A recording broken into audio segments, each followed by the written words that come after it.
Hey, William Dawes here, week 2 of 52 Weeks of Why. Thank you for joining me on this adventure as we work our way through 2020. I'm excited for my guest today, who is a plastic surgeon. Looking forward to hearing his why. But want to talk about our setup for this call. He asked me why the 52 Weeks of Why. So I thought I would share that with those of you who are along this journey with me. When I meet new people, interesting people, I always ask them for a book recommendation. If they could recommend one book, what would that book be? As I'm sure you can imagine, I've gathered quite a collection or library of books that I haven't read yet, but I'm working my way through them.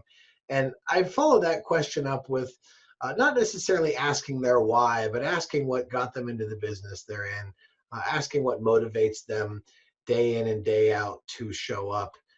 And then how they know at the end of the day that they did what they were supposed to do for the day, how they get that sense of completion or fulfillment at the end of the day. So over the last year or so, I've paid attention to other people on social media doing 80 days of gratitude and a couple of other things where they're pushing themselves to commit to sharing on a regular basis. And one morning at about 1:30 in the morning, I just woke up with this idea of the 52 weeks of why. And after looking on social media and Facebook and Twitter and LinkedIn, and there is no 52 weeks of why anywhere, just thought this must be it. This is the calling, and here we are on week 2.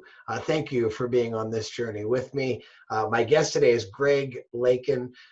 Greg was the chief of pediatric plastic surgery at University Hospitals when we reconnected after being estranged from each other after high school. In his position there, he was fixing cleft palates on newborns. Really cool job. Definitely requires a steady hand and a 30-year friend. So really wanted to hear his comments and his why. Greg, thanks for being here and share with us. What's your why? So I think my why of what I do for a living as a plastic surgeon and in my personal life is trying to be the best version of myself and focus on excellence in that. And It can, so, no, go ahead. Keep talking. If you got more to say, go. yeah, it permeates in plastic surgery. For instance, how an excellence in plastic surgery is, what does that mean? It means focusing on the patient first, providing them a customized treatment plan, being artistic, attention to detail, being a perfectionist, basically doing the best I can for them so that they can be the best version of themselves. Because I've noticed that in plastic surgery, when people look better, they feel better about themselves. So I like being around people like that are interested in being the best version of themselves, um, trying to always better themselves by learning and education. Um, Plastic surgery, that means people trying to improve their appearance so they can feel better about themselves. And in my personal life, excellence in my personal life and being the best version of myself means being the best dad or the best husband I can be.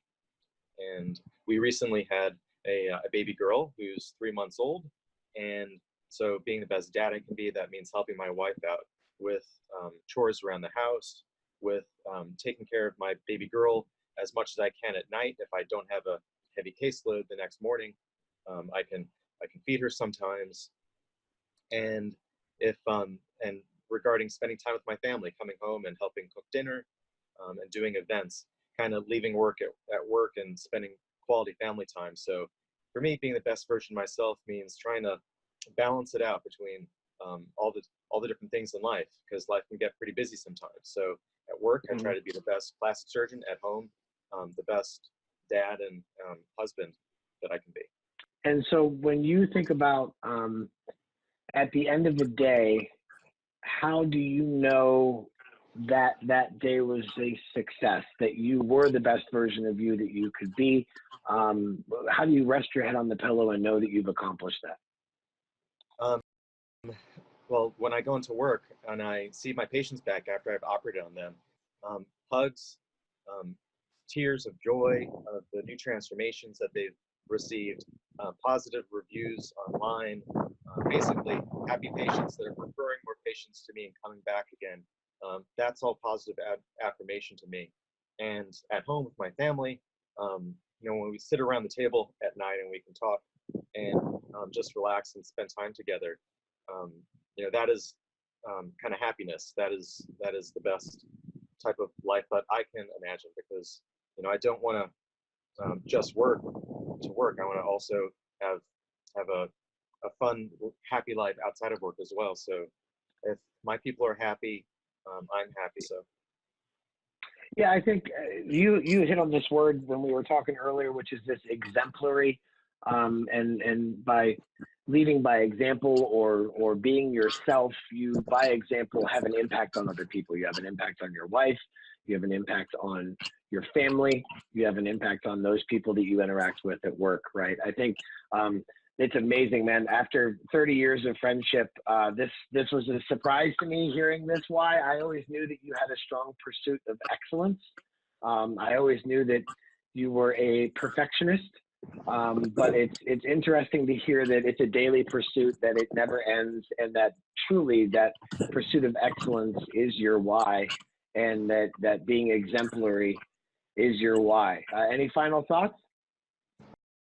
Just taking care of yourself also helps you to then be able to take care of other people. So I like to run, and excellence in that and being the best version is getting out and exercising, and when I feel good about myself, I can also help to focus on others even better. So that too is part of that balance in life, which is a constant struggle at times as life gets busier and busier. But it's a challenge, but it's fun too, because this is the journey of life that we have, and we have one life, so we have to make the most of it. Yep, man. Thank you. I know 3-month-old in the house, how chaotic life is right now, and I know you're busy at work. And I just want to give you a sincere thanks for your time today, and for your friendship, and for your texts checking in. Really appreciate you in my life. Appreciate this conversation, man. I wish you all the best as this 2020 year unfolds. Thanks so much. Happy New Year to you and your family as well. Good chatting with you, Eddie. All right.